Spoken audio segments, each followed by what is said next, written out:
Quelles sont les priorités de la réduction de la pauvreté en Afrique? C'est une question, je pense, très difficile, mais c'est une question aussi très importante pour nous. Vous savez, la Banque mondiale, elle a un objectif autour duquel toutes les activités sont ciblées pour atteindre ces objectifs. Cet objectif, c'est la réduction de la pauvreté. En fait, c'est plus précis. La réduction de la pauvreté à 3% en 2030. Alors l'Afrique, c'est 40% de la pauvreté dans le monde. C'est-à-dire que répondre à cette question, trouver les vraies priorités pour réduire la pauvreté en Afrique, c'est fondamental pour la Banque mondiale, pour ce qu'on puisse faire vraiment des avancées sur ce terrain de réduire la pauvreté dans le monde. Alors, les priorités, je pense que pour répondre à cette question, c'est important de se demander c'est quoi le point de départ? Où est-ce qu'on est aujourd'hui? Aujourd'hui, la pauvreté en Afrique, c'est 43%, c'est-à-dire 2 de chaque 5 Africains sont dans la pauvreté.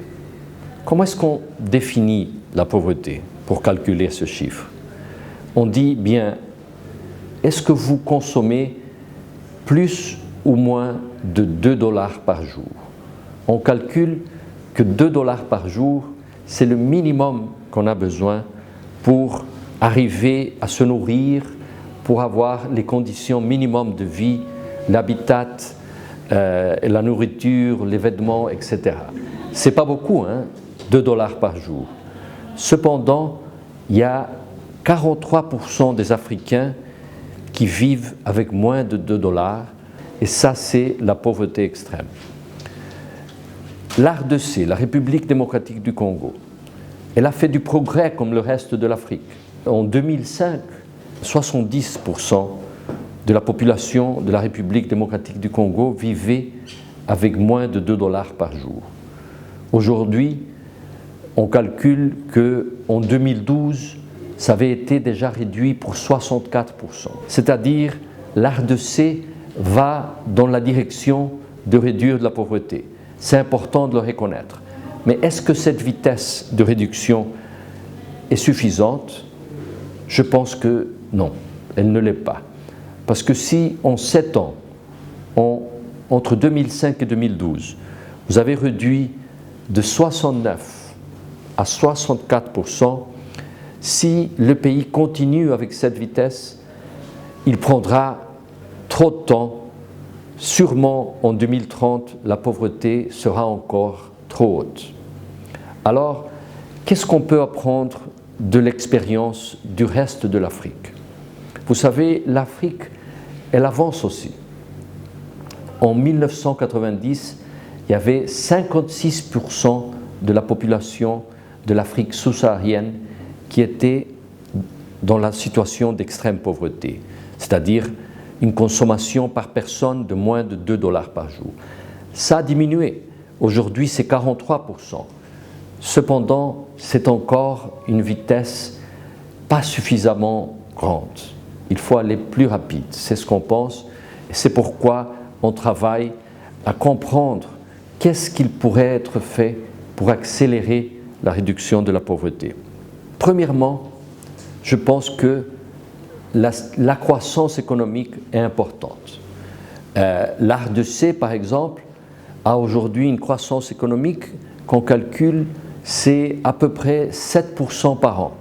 C'est dans la période 2010 à 2014. C'est plus vite que l'Afrique, qui croît à des taux un peu inférieurs à ça. Cependant, est-ce que ça change la condition de vie des gens? Peut-être pas. Je pense qu'on doit regarder premièrement à comment augmenter la productivité de l'agriculture.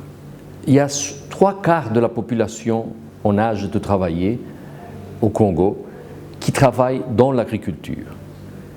Si le pays arrive à augmenter ce que ces agriculteurs obtiennent du sol, ça va quand même être un pas très important. les expériences d'autres pays africains qui ont fait des avancées plus rapides que la moyenne, c'est qu'ils ont mis l'accent sur l'agriculture. C'est quoi les contraintes pour augmenter la productivité de l'agriculture? Particulièrement dans le cas de la RDC, ces contraintes se trouvent tantôt dans l'agriculture, c'est-à-dire l'accès aux entrants plus modernes, la possibilité de garder les produits pendant le temps entre la production et la distribution, c'est-à-dire l'évacuation. C'est des mesures qui sont vraiment partie de la politique agricole du pays. Cependant, l'évacuation, pour faire que le produit agricole arrive de producteur jusqu'au consommateur, ça a à voir avec des politiques en dehors de l'agriculture, les politiques de transport. On trouve que les producteurs agricoles qui ont les productivités les plus basses et aussi les niveaux de pauvreté les plus élevés sont dans les régions les plus enclavées. Alors, faire des investissements pour que la production agricole puisse arriver à Kinshasa et dans les autres grandes villes du pays, c'est vraiment aussi une priorité. Diminuer la pauvreté en Afrique, c'est un défi très important. 2 sur chaque 5 Africains vit dans la condition de pauvreté extrême.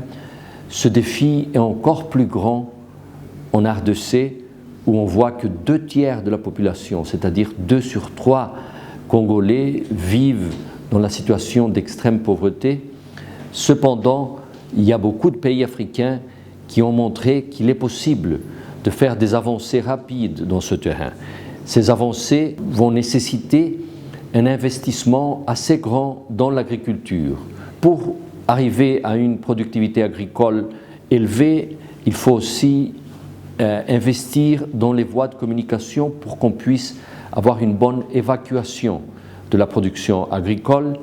Finalement, l'énergie est importante pour que d'autres secteurs économiques puissent gérer de l'emploi, particulièrement dans les villes, et la qualité de la santé et l'éducation est aussi finalement fondamentale. Sans elle, ça sera très difficile de développer d'autres secteurs économiques et d'améliorer la situation de vie de la population.